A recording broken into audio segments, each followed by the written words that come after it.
सरकार अड़ंगा लगाएगी, सरकार को एक खतरा है और बाकीपुर अभी झांकी है, पूरा बिहार बाकी। जुल्म होगा, अगर ईमानदार मुखिया है भी तो उसको अफसर लोग नहीं चलने देते। पंचायत चुनाव में वार्ड स्तर से हम लोग चुनाव लड़ेंगे, मुखिया जो है ना सबसे ज़्यादा दोषी हो जाता है।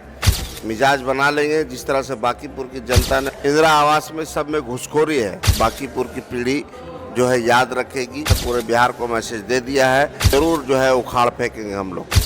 देखिए अभी हम हिस्सा विधानसभा क्षेत्र में हैं और देखिए बाकीपुर जो उपचुनाव हुआ जिसमें प्रशांत किशोर जी का परचम जीत हुआ। नितिन नवीन जी का जो क्षेत्र माना जाता था, कहीं ना कहीं किला माना जाता था, प्रशांत किशोर जी उनको ध्वस्त कर दिए। और देखिए यहाँ पे आज बैठक रखा गया हिस्सा विधानसभा क्षेत्र में और मेरे साथ जो है कहीं न कहीं ये चर्चित व्यक्ति है, समाज सेवी व्यक्ति है, इनसे जानने का प्रयास करते हैं। सबसे पहले मैं अपना परिचय दे देता हूँ। मेरा नाम गुलाम मुस्तफ़ा है और उर्फ महताब आलम, और मैं पूर्व जिला का मुख्य प्रवक्ता हूँ।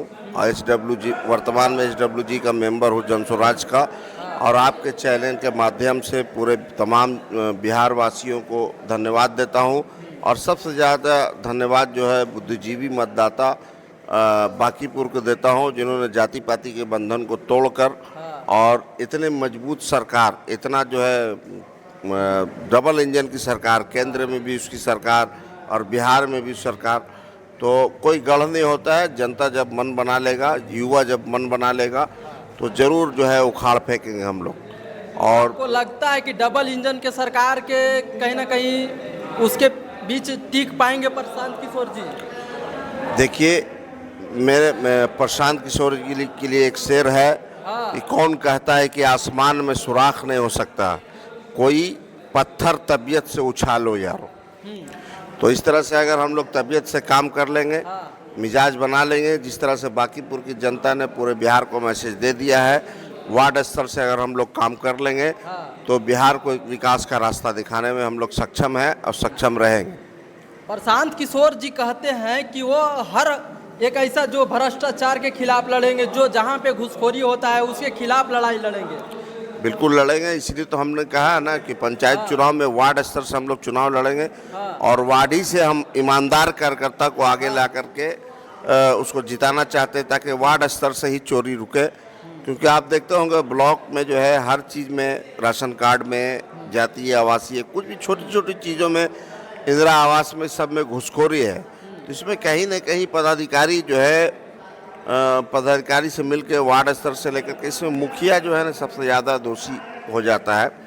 चूँकि सबसे ज़्यादा मुखिया दोषी होता है, सबसे ज़्यादा मुखिया दोषी होता है। अगर ईमानदार मुखिया है भी तो उसको अफसर लोग नहीं चलने देता। तो सिर्फ हम लोग सिर्फ मुखिया और भ्रष्टाचारी नेता के खिलाफ ही नहीं, हम लोग भ्रष्टाचारी अफसर के खिलाफ भी आवाज़ उठाएंगे और उसको ब्लॉक में टिकने नहीं देंगे। जुल्म होगा, और हम लोग के ऊपर भी जिस तरह से बाकीपुर में किया गया, हमारे 16 लोग को डिटेन करके बंद कर दिया गया था, तो उस तरह से हम लोग को भी यह सहना पड़ेगा। लेकिन भ्रष्टाचार के खिलाफ जंग है हमारी, और बाकीपुर अभी झांकी है, पूरा बिहार बाकी है। क्या आगामी चुनाव जो होने वाला है क्या सिंबल के आधार पे होगा? वार्ड जो चुनाव आने वाला है, जो मुखिया चुनाव आने वाला है, वो सिंबल के आधार पे? नहीं, ये कहना अभी संभव नहीं है, चूँकि पार्टियां जानती है कि अगर हम सिंबल के आधार पे अगर करेंगे तो बहुत मुश्किल होगा। और उससे पता चलेगा कि पार्टी, जैसे कि कोई भी पार्टी अगर चुनाव करेगी तो उसमें दागी और बेदागी को देखना पड़ेगा। तो उसको तो मालूम है कि जनस्वराज जो है अपने सिंबल पर हो जाए तो जनस्वराज के लिए तो बल्ले बल्ले है, क्योंकि जनस्वराज तो वह ईमानदार कार्यकर्ता की फौज है और लोग ईमानदार लोग उतरेंगे तो कहीं ना कहीं जनता जो है 70% के आसपास इसको मैंडेट दे देगा।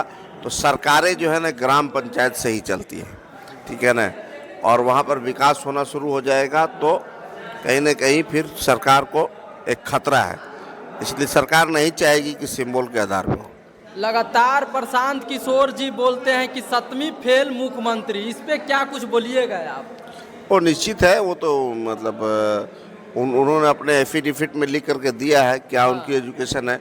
जैसे कोई भी आरोप लगता है तो उसका क्लेरिफिकेशन आपको देना पड़ता है। अगर आप गौण हैं, क्लेरिफिकेशन नहीं दे पा रहे हैं, तो इसका मतलब कि आप दोषी हैं। प्रशांत किशोर जी लगातार देखते हैं कि बयान में किसी इंटरव्यू में बोल रहे थे कि बांकीपुर को हम बंगलौर जैसा तो नहीं बना सकते हैं, लेकिन विकास के स्तर पर ले जा सकते हैं। निश्चित वो व्यक्ति जो है वो बिहार में इतना कर देंगे कि आने वाला समय, आने वाला बांकीपुर की पीढ़ी जो है याद रखेगी। हम लोग सक्षम हैं। हम लोग एक हर वार्ड में अपना अपना प्रतिनिधि रखेंगे। ये नहीं कि विधायक जी सब जगह पहुंचते रहेंगे। एक एक प्रतिनिधि रहते हैं। वार्ड की क्या समस्याएं हैं उसको लेकर के हम लोग सरकार अड़ंगा लगाएगी, लेकिन हम लोग प्रयास करेंगे कि उसको किसी तरह से उसको तोड़ते हुए और विकास हम लोग बांकीपुर में करेंगे और बदलाव नज़र आएगा। पूरे मेरे चैनल के माध्यम से पूरे बिहार वासियों को क्या संदेश देना चाहिएगा?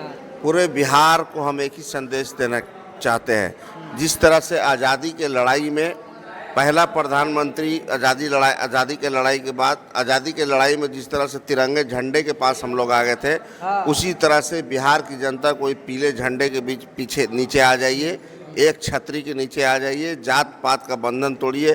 पहला प्रधानमंत्री पंडित नेहरू हुए और शिक्षा मंत्री अबुल कलाम आज़ाद हुए, तो कहाँ भेदभाव की बात है। इसी तरह का परसेप्शन आज़ादी के बाद जो हम लोग लाना चाहते हैं बिहार में, और जात पात नहीं, उनके व्यवहार से उनको पद देना चाहते हैं। और पूरे बिहार के जनता को चाहते हैं कि मिलजुल करके कोई भी बात हो, विकास की बात कीजिए।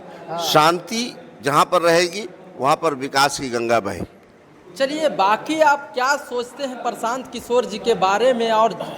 और काफ़ी सारे जो समस्या है जो बिहार में लगातार नल जल को समस्या देखा जा रहा है, और काफ़ी सारे समस्या भ्रष्टाचार के खिलाफ जो समस्या जो प्रशांत किशोर लगातार बोलते हैं कि भ्रष्टाचार जो मेरे रहते भ्रष्टाचार नहीं हो सकता है। और इसी तरह के मेरे वीडियो में देख रहे हैं, अगर मेरे चैनल के माध्यम से आप देख रहे होंगे तो मेरे फेसबुक पे देख रहे हैं तो फॉलो कर लीजिएगा, अगर यूट्यूब पे देख रहे हैं सब्सक्राइब कर लीजिएगा। मिलते हैं नेक्स्ट वीडियो में। जय हिंद, जय भारत।